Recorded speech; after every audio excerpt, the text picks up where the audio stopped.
La globalización es la palabra utilizada para describir la creciente interdependencia de las economías, culturas y poblaciones del mundo, provocada por el comercio transfronterizo de bienes y servicios, tecnología y flujos de inversión, personas e información. Los efectos de amplio alcance de la globalización son complejos y políticamente cargados. Al igual que con los grandes avances tecnológicos, la globalización beneficia a la sociedad en general mientras perjudica a ciertos grupos. Merriam-Webster lo define como el acto o proceso de globalización, el estado de estar globalizado, especialmente el desarrollo de una economía global cada vez más integrada, marcada especialmente por el libre comercio, el flujo libre de capital y la explotación de mercados laborales extranjeros más baratos. ¿Quién o qué está impulsando la globalización? ¿Cómo podría ser la globalización algo bueno? ¿Cómo podría ser algo malo? ¿Cuáles son las principales inquietudes que muchos tienen? Hola, soy Colin Heaton, veterano, historiador, autor, y bienvenidos a Historia Olvidada.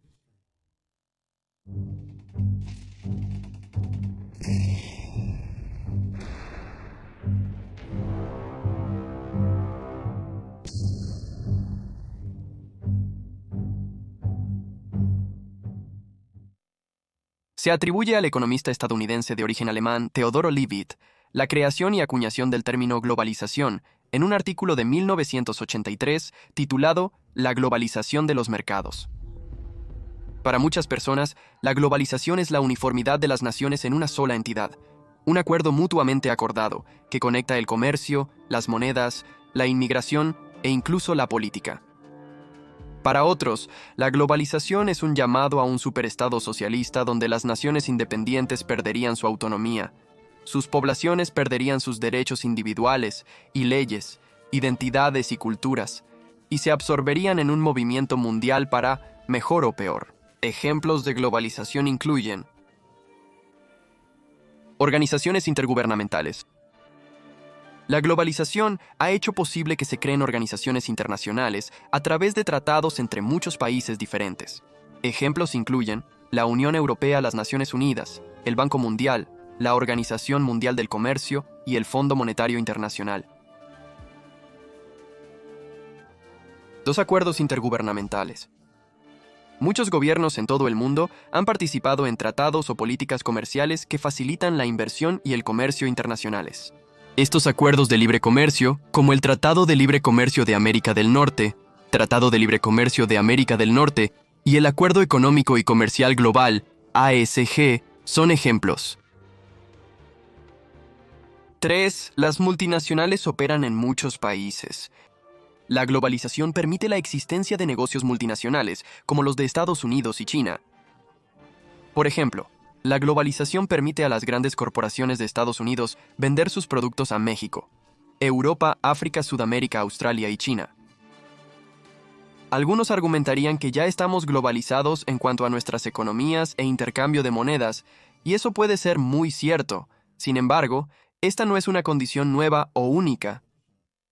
Durante más de 3.000 años, a medida que el sistema de trueque comenzó a desvanecerse, incluso las culturas y sociedades antiguas comerciaban a escala internacional y utilizaban las mismas monedas básicas de metales preciosos como base económica. Los reinos de Oriente Medio comerciaban con los europeos por metales como oro, plata, mineral de hierro y cobre. La seda china se vendía a los imperios griego y romano, y se han encontrado especias y piedras preciosas de la India en antiguos sitios de entierro en el norte de Europa. El marfil de India y África y el aceite de oliva mediterráneo se comerciaban globalmente. La lana y el vino de Europa Occidental encontraron su camino hacia Asia con gran parte de su tráfico internacional en la famosa Ruta de la Seda, así como las crecientes flotas de barcos mercantes que llegaban a puertos en 3 continentes.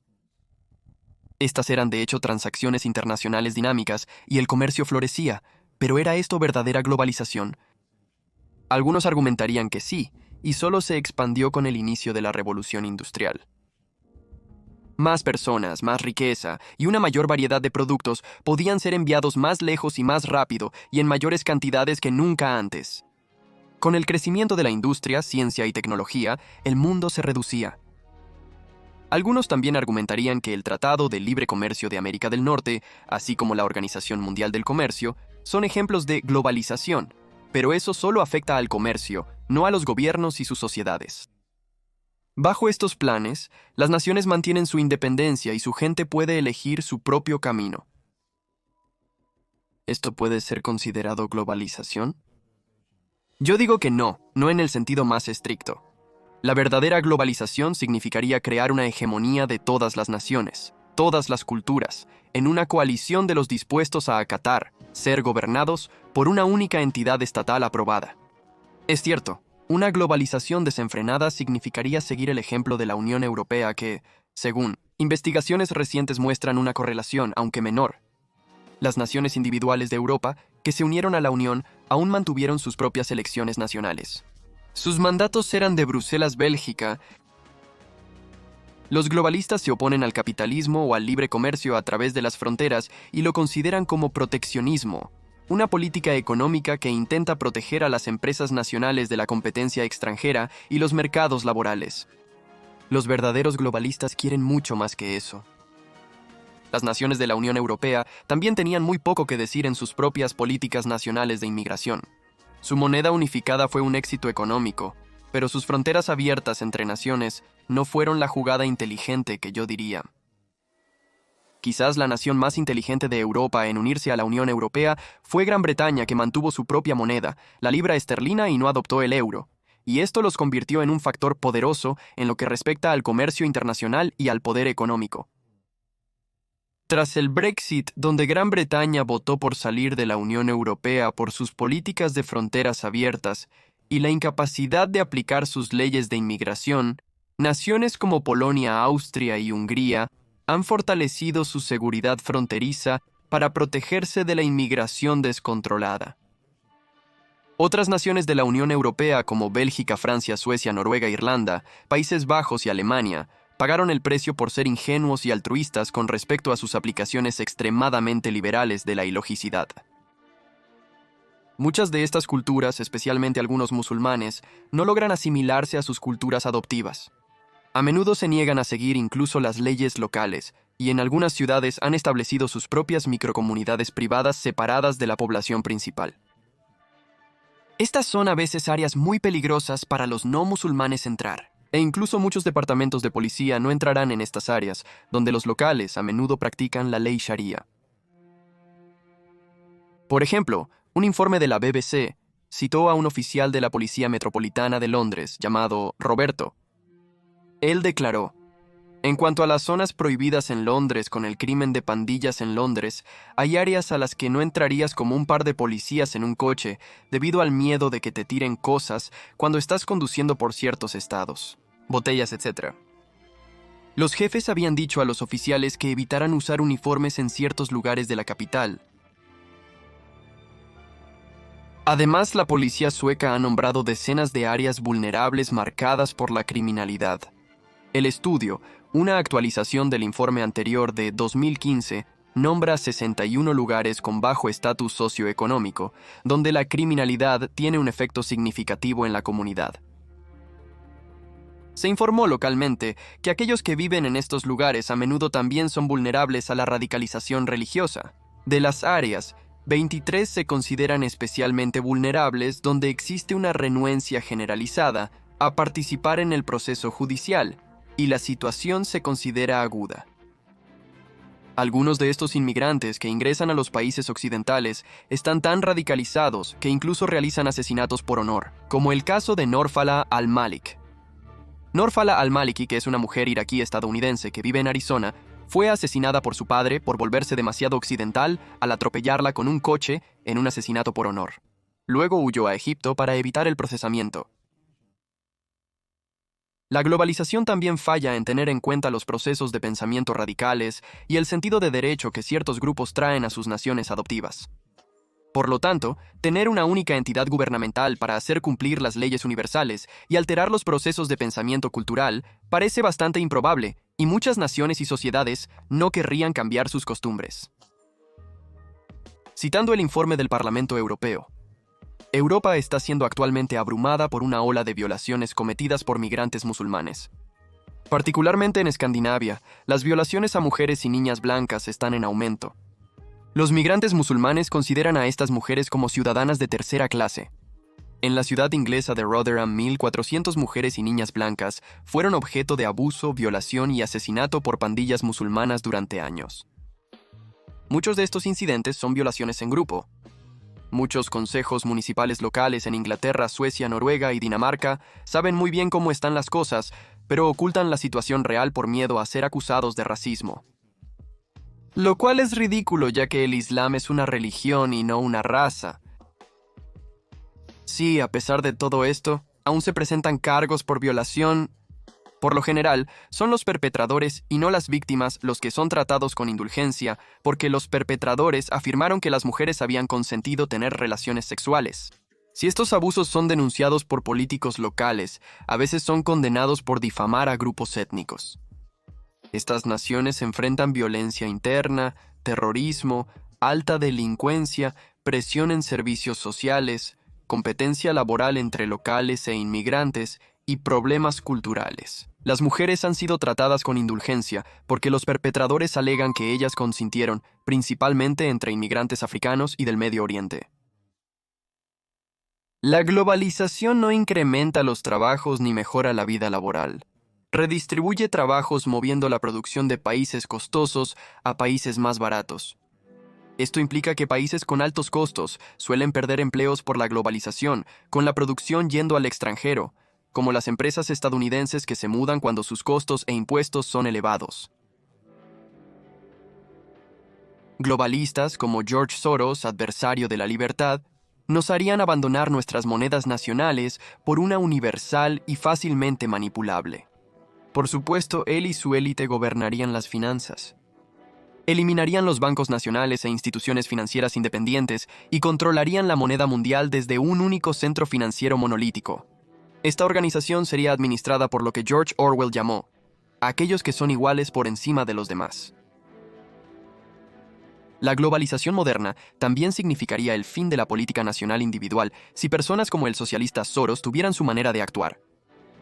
Entiende que las personas a las que les gusta esta idea son las que quieren estar al mando, no formar parte de las masas colectivas que tendrían que seguir las órdenes y acatar sus reglas.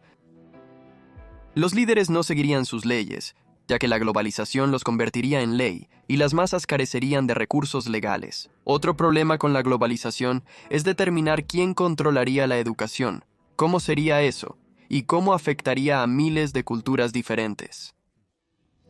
Luego está el concepto de un ejército globalizado, en esencia unas fuerzas armadas globales responsables ante una única autoridad, en esencia una dictadura. Ya vemos cómo las Naciones Unidas han fallado constantemente en el mantenimiento de la paz al juntar soldados de muchas naciones. Las Naciones Unidas han fallado constantemente en el mantenimiento de la paz al juntar soldados. Además, países como Estados Unidos cubren la mayoría de los gastos de la Organización de las Naciones Unidas, mientras que otras naciones con escasa contribución y pésimos registros de derechos humanos aún participan en consejos clave y tienen derecho a voto. ¿Cómo equilibrarían los libros los globalistas? Tendrían que abordarse sus problemas con las barreras del idioma, las diferencias religiosas y culturales, hasta los problemas dietéticos según la religión. Ese mismo problema existiría en el sistema educativo global, mandatado por una única autoridad. Vimos cómo funcionó eso en la Alemania nacional socialista y en las naciones comunistas, donde la indoctrinación era parte del proceso educativo, muy parecido a lo que los marxistas liberales están tratando de hacer hoy en día en los Estados Unidos, Australia y en Europa. ¿Cómo enfrentarían los globalistas esos problemas? ¿Qué paradigma político adoptarían? ¿Una república representativa? ¿Una democracia? ¿Una monarquía? ¿Un estado socialista? La globalización en versiones mucho más pequeñas se ha intentado y ha fracasado, como el Imperio Romano. Estaba bajo una moneda, un gobierno, un sistema militar y una religión politeísta hasta el siglo IV. La Iglesia Católica intentó unificar a los gobernantes de Europa bajo una sola autoridad, el emperador del Sacro Imperio Romano que solo respondía al Papa, pero no funcionó bien. Lenin y Stalin intentaron el comunismo. Duró 74 años. De nuevo, el mismo programa que los romanos menos la religión. China sigue siendo comunista desde 1949, pero se esfuerza por convertirse en capitalista económicamente, manteniendo la tiranía en casa. Los japoneses lo intentaron en Asia mientras extendían su imperio, así como la Alemania nazi. Ambas naciones intentaron crear una comunidad monolítica bajo una autoridad singular mediante el uso de la fuerza militar y el terror. La única respuesta para un país monolítico es que es monolítico.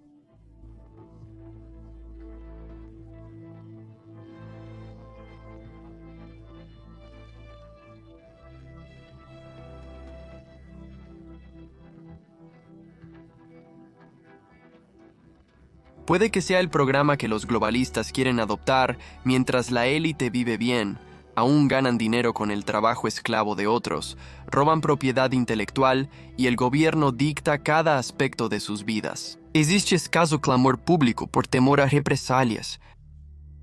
Ya hemos visto a la desacreditada Organización Mundial de la Salud, los idiotas Centros para el Control de Enfermedades en los Estados Unidos y los insanos mandatos de la administración de Biden sobre las vacunas COVID, 19 refuerzos, mascarillas y confinamientos que perjudicaron a millones y posiblemente mataron a decenas de miles y costaron a aún más millones de personas sus trabajos y carreras. Gente mundial, en particular estadounidenses autopensantes, han rechazado mayormente tal absurdo, pero esa resistencia sería inviable bajo un gobierno global. Por eso no funcionaría. Primero tendrías que someter a un pueblo, hacer que cumplan, antes de que puedas gobernar. También tendrían que seleccionar el socialismo debido a su deseo de tener la colectivización de activos en todas las áreas, y esto ya ha comenzado en las áreas de agricultura. Naciones como China e individuos como Brasil, Bill Gates ha estado adquiriendo terrenos agrícolas en Estados Unidos.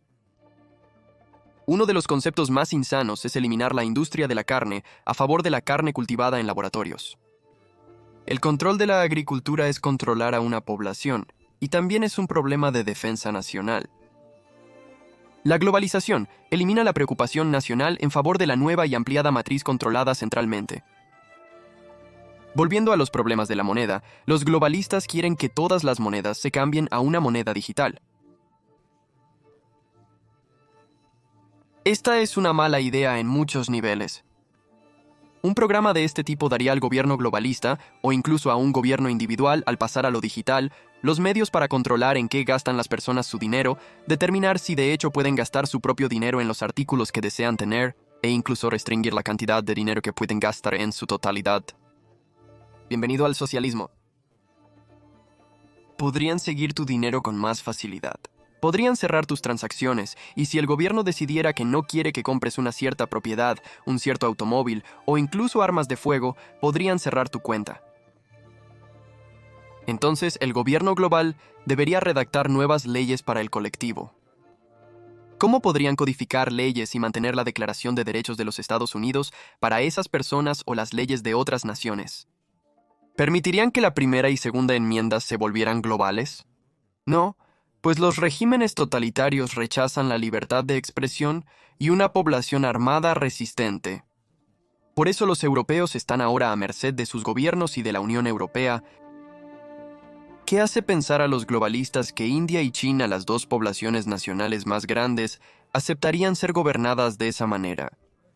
¿Qué pasa con los países bajo la ley Sharia? ¿Los fanáticos religiosos en Irán estarían de acuerdo? ¿Y las monarquías parlamentarias? ¿Qué hay del gobierno y las leyes que rigen a su pueblo? ¿Cómo harían cumplir la conformidad? ¿Exigirían que para ser parte de un entorno global, un gobierno global, los estadounidenses abandonen sus armas y motores de combustión interna? ¿Esperarían que los musulmanes abandonen su fe? La globalización total, que abarca aspectos financieros, económicos, militares, judiciales, sociales, educativos, culturales y la identidad nacional, es problemática e inaplicable. En esencia, el concepto de control mundial total y singular en todas las áreas es tan insensato como cualquier concepto puede ser. Por ejemplo, de 335 millones de estadounidenses, si solo un cuarto de esa población se resistiera a tal movimiento, el gobierno pierde. Pero los socialistas liberales quieren control total, incluso manipulando elecciones para alcanzar sus objetivos.